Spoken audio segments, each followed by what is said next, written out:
नहीं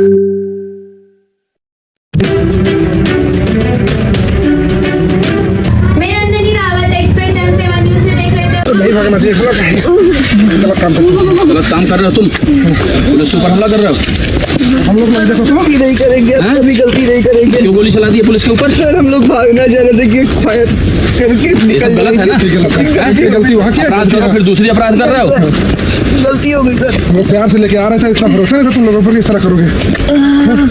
पुलिस की team murder weapon की रिकवरी के लिए गई थी, तो तीनों ने नेपाल बॉर्डर के समीप नामपारा क्षेत्र में छुपा कर रखी और इनके द्वारा पुलिस पर फायरिंग की गई। आत्मरक्षा में की गई जवाबी फायरिंग में इन दोनों को भी गोली लगी। उत्तर प्रदेश के बहराइच में हुई हिंसा और राम गोपाल मिश्रा की हत्या के 2 आरोपियों को पुलिस ने एनकाउंटर के बाद धर दबोचा है। इनका नाम सरफराज और तालीम बताया जा रहा है। गौर करने वाली बात यह भी है कि ये दोनों आरोपी पहले से ही पुलिस की पकड़ में थे।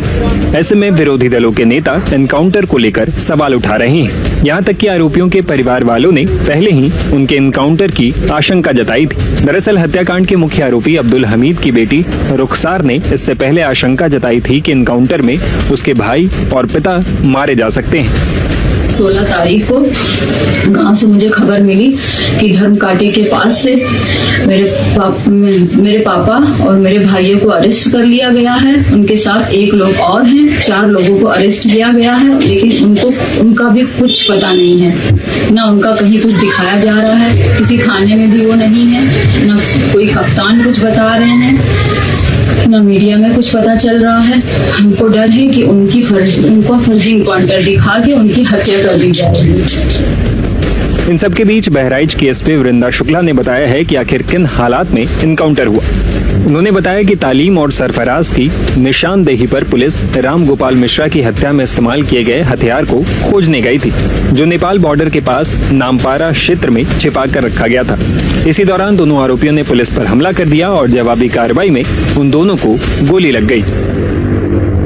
में जो 13/10 को बहुत दुखद और दुर्दांत घटना हुई थी, जिसमें युवक को गोली मार के हत्या कर दी गई थी। उसी के क्रम में हमारी टीम ग्राउंड पे काम कर रही थी, सभी अभियुक्तों की हमें तलाश थी। तो आज 5 मुख्य अभियुक्त पुलिस के कब्जे में आ गए हैं, जिनमें से 2 अभियुक्त जो हैं, जिनका नाम है मोहम्मद तालीम उर्फ सब्लू और मोहम्मद सरफराज उर्फ रिंकू। इनकी निशानदेही पर पुलिस की टीम मर्डर वेपन की रिकवरी के लिए गई थी, तो तीनों ने नेपाल बॉर्डर के समीप नामपारा क्षेत्र में छुपा कर रखी और वहाँ पर जब गई तो जो DBBL गन मर्डर में उपयुक्त यूज हुई थी, उसको लोडेड हालत में रखा गया था और एक और अवैध स्लाइड के द्वारा वहाँ पे छिपाया गया था। इनके द्वारा पुलिस पर फायरिंग की गई। आत्मरक्षा में की गई जवाबी फायरिंग में इन दोनों को भी गोली लगी है, एक घायल हुए हैं। इनको उपचार उपलब्ध पुलिस द्वारा करा दिया गया है और बाकी 3 अन्य मुख्य अभियुक्त भी अब्दुल हमीद और उनके पुत्र तथा मोहम्मद अफजल, इनकी भी गिरफ्तारी हुई है और इनसे की गई पूछताछ के आधार पर जो अन्य अभियुक्तों की जानकारी हुई है, उनका भी निरंतर हमारी पुलिस काम कर रही है।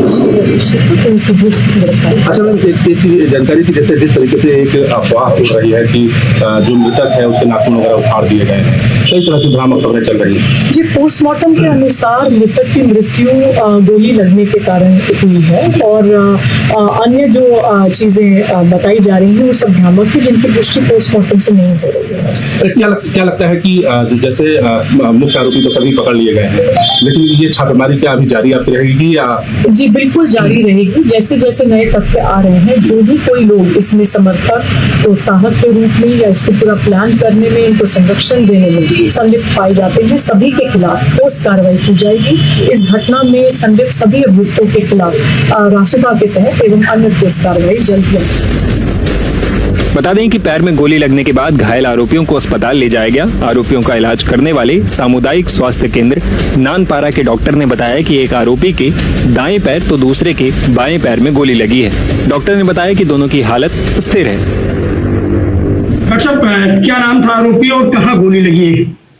2 व्यक्ति आए थे हमारे यहाँ, जो 2 लोग, एक सरफराज करके नाम है और एक तालिम करके, मोहम्मद तालिम। तो दोनों के, एक के दाएं पैर में, एक के बाएं पैर में ही। क्या स्थिति है सर? स्थिति दोनों की सही है और थोड़ा जो गोली है, गोली अभी भी अंदर ही है, क्योंकि एग्जिट पॉइंट उसमें नहीं दिखा है। बाकी हमने डिस्ट्रिक्ट हॉस्पिटल बहराइच के लिए रेफर कर दिया है, वहाँ एक्सरे और फर्दर मैनेजमेंट के लिए। स्थिति दोनों की नॉर्मल है। कब लेके आए थे यहाँ पे? 2:35 के करीब, दोपहर में 2:35। दरअसल बीते रविवार 13 अक्टूबर को बहराइच के महसी तहसील में मूर्ति विसर्जन के समय दो समुदाय के बीच विवाद हो गया था। इस दौरान हरदी थाना इलाके के रेहुआ मंसूर गांव के रहने वाले 22 साल के रामगोपाल मिश्रा की हत्या कर दी गई थी। वो दुर्गा प्रतिमा विसर्जन के लिए निकाले गए जुलूस में आगे आगे चल रहे थे। ये जुलूस जब महाराजगंज बाजार में समुदाय विशेष के मोहल्ले से गुजर रहा था तो नारेबाजी और डीजे बजाने को लेकर दो पक्षों में कहासुनी हुई और फिर बवाल मच गया। आरोप है कि जुलूस पर छतों से पत्थर फेंके जाने लगे, जिससे भगदड़ मच गई। मूर्ति विसर्जन के दौरान आरोपियों ने रामगोपाल को अगवा कर उनकी हत्या कर दी। रामगोपाल की हत्या के बाद इलाके में हिंसा की आग और तेज हो गई। हालांकि अब बताया जा रहा है कि हालात काबू में ना हुई थी मूर्ति विसर्जन के बाद। इस समय उसमें क्या हुआ, घटना में क्या इसमें है जानकारी? वो मूर्ति विसर्जन के दौरान जो मारपीट हुई थी उसमें एक व्यक्ति की मृत्यु हुई थी, जिसको लेके बाद में इस संबंध में FIR भी दर्ज की गई थी। और आज जो है उस जो अभियुक्त गिरफ्तार किए गए थे 5 लोग, जब वेपन रिकवरी जो घटना में प्रयुक्त वेपन था, लाइसेंसी वेपन, उसको जब रिकवर करने पुलिस ले जा रही थी अभियुक्तों के साथ, तो वहाँ लोगों ने अभियुक्तों में उसमें से 2 अभियुक्तों ने भागने का प्रयास किया और उस दौरान उन्हें पुलिस ने उनको पकड़ने की कोशिश की और उसमें गोलीबारी हुई, जिसमें से 2 अभियुक्त, जिनका नाम क्रमशः मोहम्मद सरफराज और मोहम्मद तलीम है, घायल हुए हैं, तथा अन्य जो 3 व्यक्ति गिरफ्तार हुए हैं उनका नाम अब्दुल हमीद है, फहीम है और अब्दुल अफजाल है। कुल 5 लोग गिरफ्तार हुए हैं, जिसमें से 2 व्यक्ति घायल हैं। अभी ये प्रारंभिक सूचना प्राप्त हुई है। इस संबंध में विस्तृत बाइट SP बहराइच के द्वारा जल्द ही जारी किया जाएगा। वर्तमान में स्थिति नियंत्रण में है और हमारी फोर्स पूरे जिले में जो सेक्टर स्कीम लगाई गई थी उसके तहत कार्रवाई कर रही है।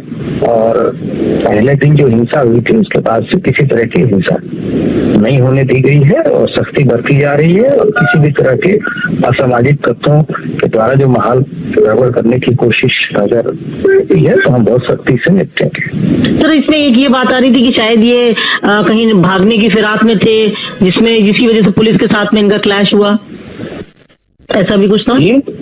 कुछ ये क्या भागने की फिराक में थे बाहर ये आरोपी? हाँ, ये इंडो नेपाल बॉर्डर पे मुझे जो बताया गया है कि इंडो नेपाल बॉर्डर के पास इन्होंने जो हत्या में प्रयुक्त वेपन था उसको छिपा रखा था, तो उसकी रिकवरी में के लिए